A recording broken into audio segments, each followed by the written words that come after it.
Bonjour à tous. Pour vous, c'est la première détection. Sachez que c'est très difficile et il y a beaucoup d'obstacles. Donc aujourd'hui, on va Ils ont 12 ans à peine. Ce sont les meilleurs joueurs d'Île-de-France. Vous êtes là pour montrer certaines choses, bien sûr, mais premièrement, pas de pression. Aujourd'hui, c'est le premier tour du concours d'entrée à l'INF Clairefontaine, l'institut ayant formé les plus grands. Thierry Henry, par exemple. Ne vous mettez pas la tête à l'envers si jamais ça ne passe pas aujourd'hui. Premier mot. Et déjà, la peur de l'échec. Je vais laisser mes camarades se présenter les uns après les autres. Pressé, stressé.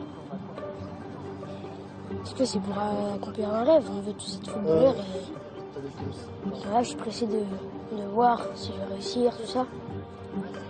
Sur leurs jeunes épaules, la pression est déjà considérable. Et sur le dos de ses enfants, le business florissant. Les affaires commencent, ça me navre un peu, mais c'est comme ça. Les gosses sont peut-être pas trop au courant, mais on parle déjà beaucoup d'argent. Il y a beaucoup de recruteurs, de pseudo-recruteurs. C'est devenu une marchandise.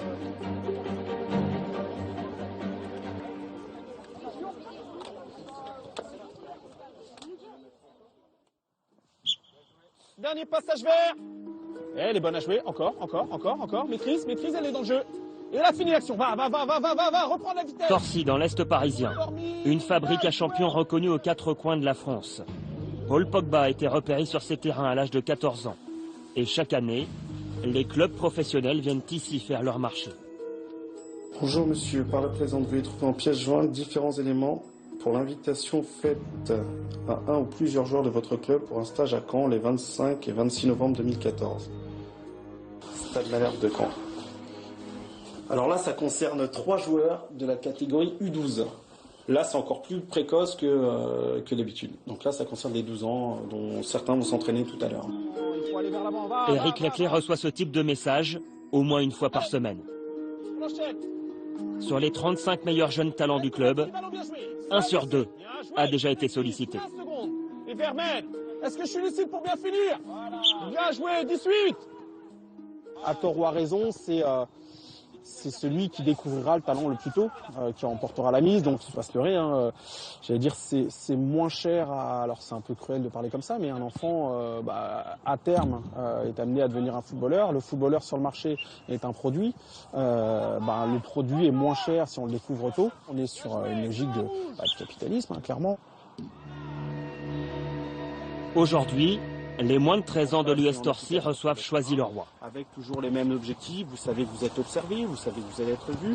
D'accord ? Certains ont des ambitions, des objectifs de club professionnel. Il va falloir montrer par rapport à une opposition, une confrontation de même niveau que vous avez le niveau. Avant chaque match, Éric Laclais sensibilise ses joueurs, car évidemment, ses enfants aiguisent les convoitises. Toutes les semaines, au bord des terrains, des recruteurs viennent discrètement les observer. Ce jour-là, nous approchons celui du Paris Saint-Germain en caméra discrète. Bonjour monsieur. Vous êtes beaucoup pour le PSG à faire ça? Sur la région parisienne, on est 5. Ah ouais, quand même. Ah oui, il y a de l'enjeu. Tout le monde essaie d'avoir les meilleurs. Donc après, il y a une concurrence vis-à-vis de ça, quoi. Quitte à payer aussi, non? Aujourd'hui, qu'on parle d'avantages pour les familles, c'est quoi généralement? Ouais, comme la signature, il y a le contrat normal après. Il y a de l'argent qui est donné, ça c'est une certitude. C'est comme en haut de manière. Ouais. En haut, un beau joueur paye plus cher, et c'est pareil maintenant en bas, quoi. Ouais. Depuis l'arrivée des Qatariens à Paris, hors de question de laisser filer le futur Lionel Messi. 21 recruteurs sillonnent la France pour le PSG. Et la dernière pépite en date recrutée par le club parisien, la voilà. Je vous présente mon fils, Tidjani, 12 ans, né le 15 juillet 2002, Sarcelles. Ton point fort, c'est quoi? Les dribbles. C'est la technique, on va dire, la technique. Depuis l'âge de 8 ans, Tidjani est observé par le PSG. Pisté par Manchester City et Barcelone, il signe l'été dernier un contrat de 6 ans. Et il y a une grosse prime à la clé, car aujourd'hui, le PSG est capable d'aligner jusqu'à 250 000 € pour attirer les meilleurs jeunes. L'argent. Le sujet est très délicat à aborder avec les familles. Là, on est en direct, là, ou bien? Ah non, c'est pas en direct. Ah d'accord, ok.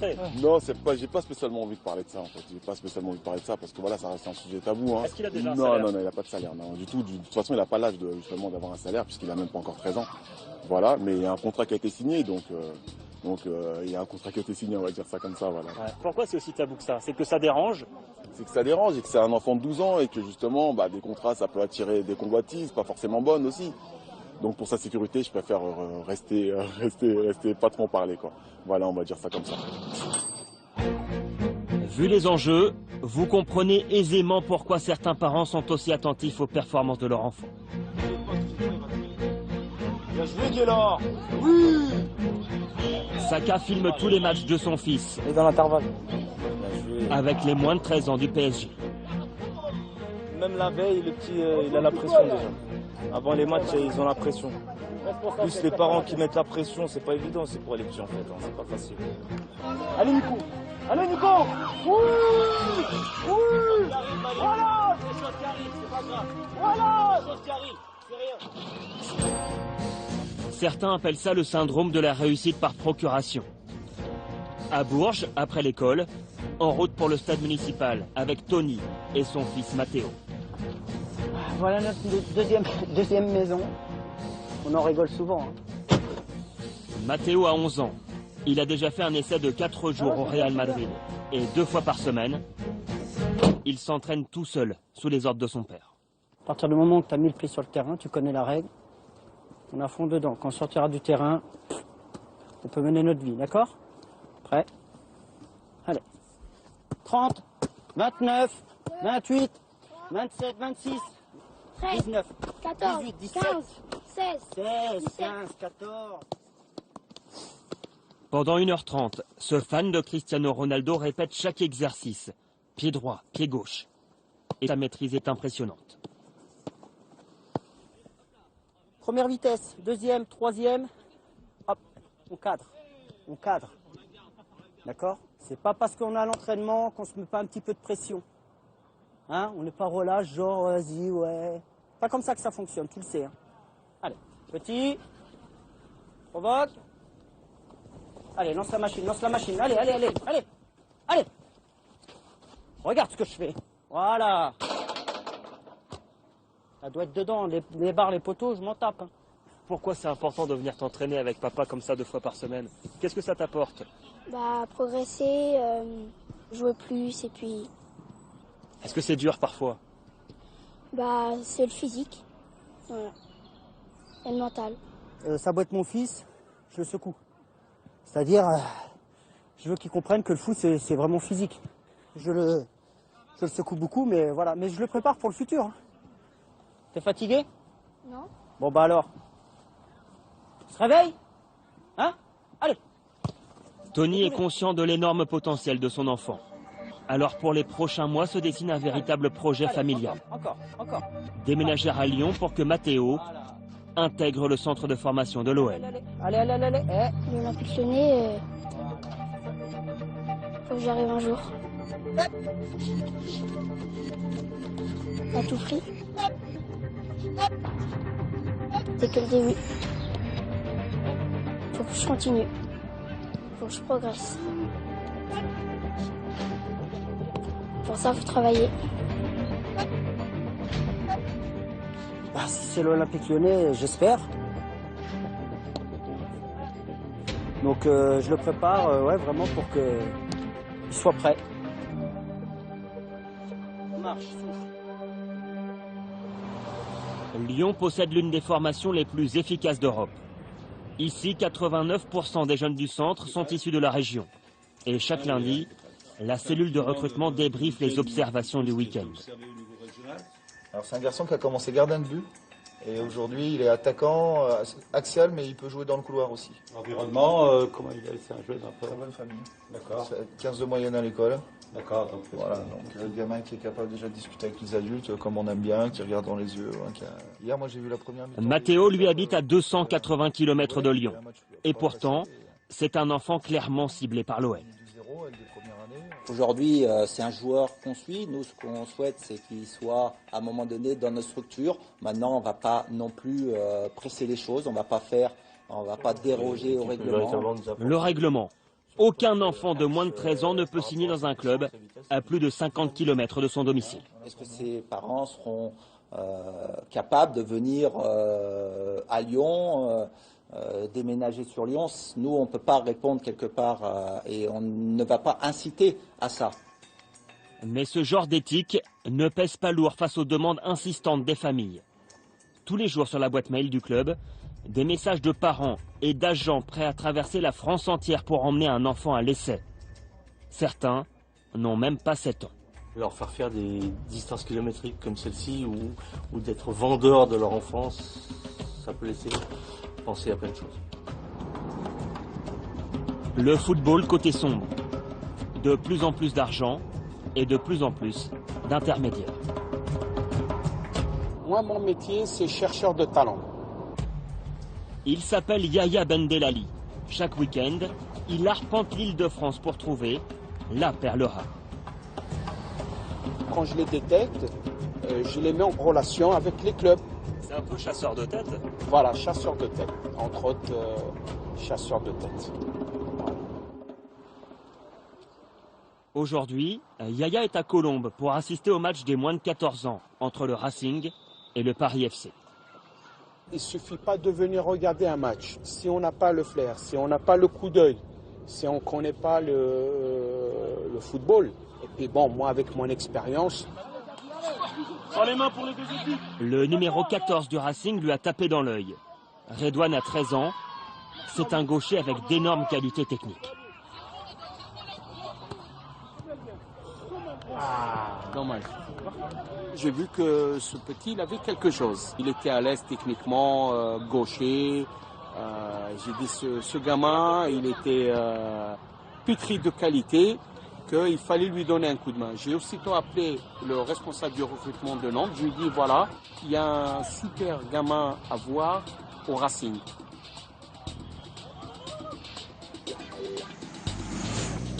Dernière vacances de la Toussaint, direction Nantes pour un essai.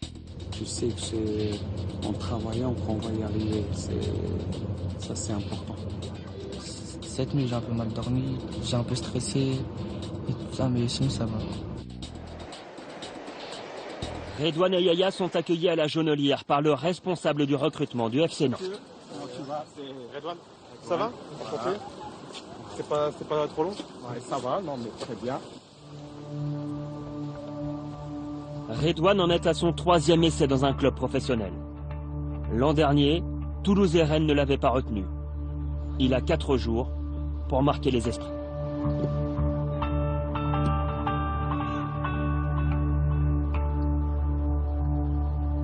L'idée, c'est de voir un peu si on a affaire à un garçon qui a du caractère, qui est capable de reproduire ce qu'il fait chez lui dans un contexte hostile un peu, parce que c'est pas simple. Si on voit la même chose que ce qu'on a vu sur Paris, bah, très rapidement, on verra sa famille. Et puis, on s'engagera sur la durée avec lui. L'essai est très vite concluant. Dès le premier jour d'entraînement, Redouane fait très forte impression, balle au pied. Mais c'est rare de voir un garçon aussi long et à la fois cette rapidité, c'est-à-dire l'enchaînement rapide. Généralement, quand ils sont lents, ils sont un peu nonchalants, un peu. Et lui, il a surtout le toucher de ballon qui, tu vois, il le fait. Il est très très fort. 2 semaines plus tard, Redouane signe un contrat de 4 ans avec le FC Nantes. Une trouvaille de plus pour Yahya. J'ai aucune participation financière pour le dossier de Redouane. Si Redouane, demain, il me considère, il se rappelle que je l'ai aidé, si demain il peut me faire un cadeau, je lui dirai pas non. Mais en tout cas, je serai le premier, le plus heureux au monde que Redouane soit une future star. Cet intermédiaire sans licence officielle assume. Il espère une contrepartie. Il existe pourtant des règles. Nous sommes allés rencontrer l'Union des agents sportifs du football. Et concernant les mineurs, le code du sport est très clair. Aujourd'hui, les agents licenciés se doivent de respecter une réglementation qui est très claire. C'est interdiction totale d'être rémunéré pour un travail sur un joueur mineur. Après, vous n'empêcherez jamais, à partir du moment où il y a une potentialité de gagner de l'argent, d'attirer des gens. Ça, vous ne pouvez pas l'empêcher. Il y a une loi qui existe, charge aux instances et aux structures habilitées à le faire d'interdire ces dérives.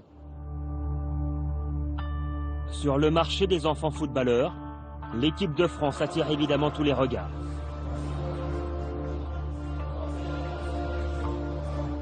Tournoi international du Val-de-Marne fin octobre. Nous surprenons le recruteur de Liverpool photographiant la feuille de match. Également en tribune, des observateurs de Chelsea et Manchester City. Plus surprenant, nous rencontrons des agents autoproclamés travaillant sans la moindre licence. L'un d'entre eux nous avoue même gérer les intérêts d'une vingtaine de jeunes footballeurs âgés de 11 à 18 ans. Mais ce jour-là, personne pour répondre à nos questions face caméra. Ce monde est silencieux et chacun préserve ses intérêts. Au bord du terrain, l'organisateur du tournoi. Thierry Mercier constate amèrement les dérives et il fait la guerre aux pseudo-agents de joueurs. Il suffit de faire une bonne pioche et puis derrière, avec un bon joueur, tu peux vivre 20 ans. Hein. Dans ces matchs-là, dans ces compétitions-là, il y a vraiment tout cet aéropage là, qui sent l'argent. Il y a un certain nombre d'agents qui sont des gens extrêmement bien, extrêmement rigoureux moralement, mentalement, et qui travaillent vraiment pour le bien du gosse. Mais je pense aussi que malheureusement, il y en a un certain nombre, et peut-être même la majorité, et pour moi, ceux-là, c'est le cancer du football. Ouais, le cancer du football. Et aujourd'hui, les agents ont même de nouvelles méthodes pour approcher les jeunes footballeurs. Les agents viennent nous approcher, souvent sur les réseaux sociaux, Facebook et Twitter. On nous envoie des messages et nous, poliment, on répond. Et après, ils nous demandent si on est déjà en association avec un agent et comment ça se passe dans notre club. Et ils nous demandent si on a la possibilité de les rencontrer un jour. Et voilà, comment ça se passe. Bonjour, je m'appelle Adam.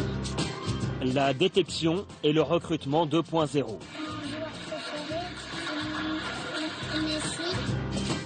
Je vais dribbler comme lui. J'aurai un ballon à main. Adam a 10 ans. La vidéo postée par ses proches sur YouTube a été vue 2 500 000 fois. Nous l'avons retrouvé à Villeneuve-d'Ascq. Du gauche, j'en fais 356. Et du droit dans les 200 et de la tête 64.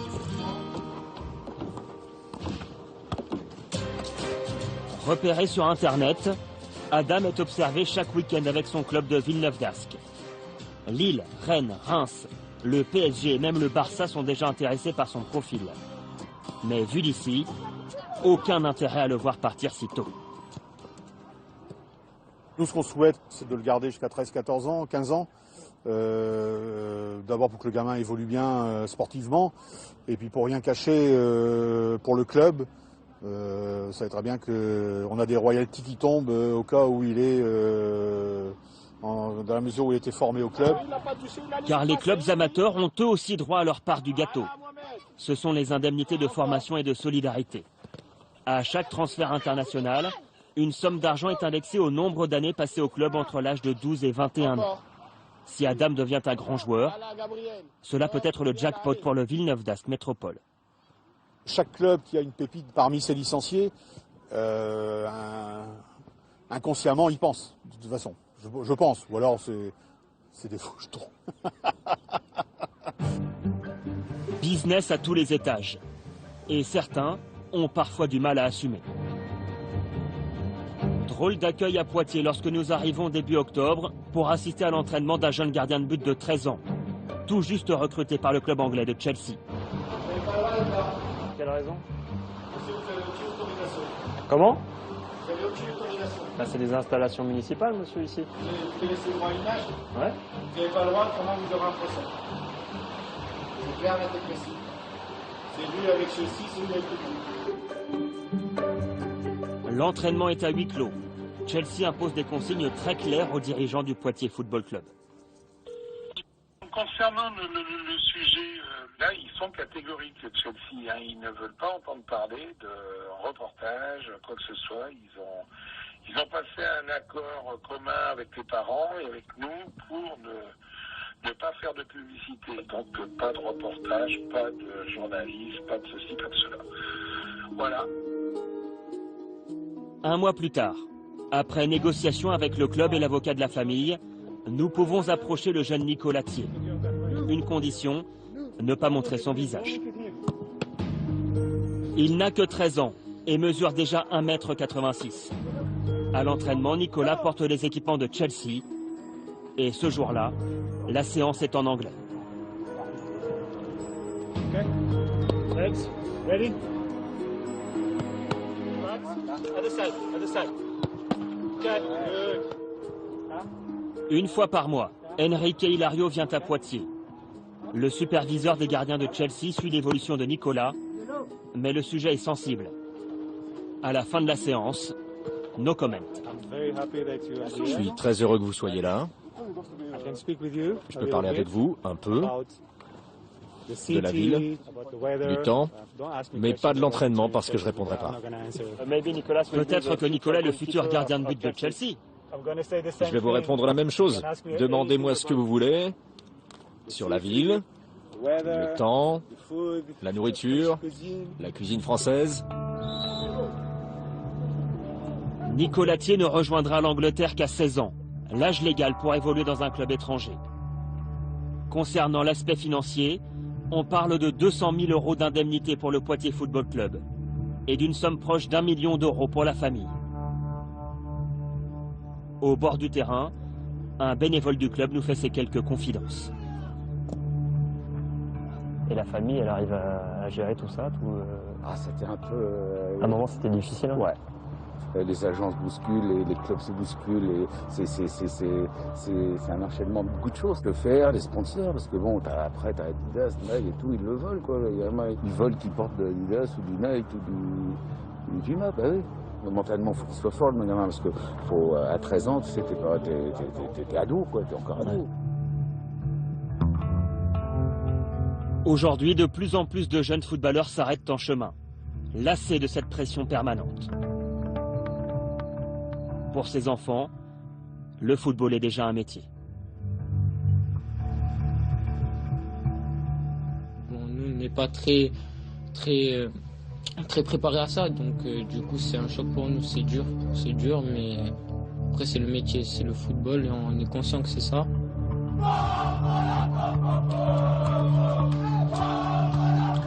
Il y a beaucoup d'enfants de notre âge qui eux sont à l'école, n'ont pas trop de pression. Nous, on n'a pas forcément droit à l'erreur. La réalité tient en un chiffre. Seulement 3% des jeunes intégrant un centre de formation deviennent des professionnels.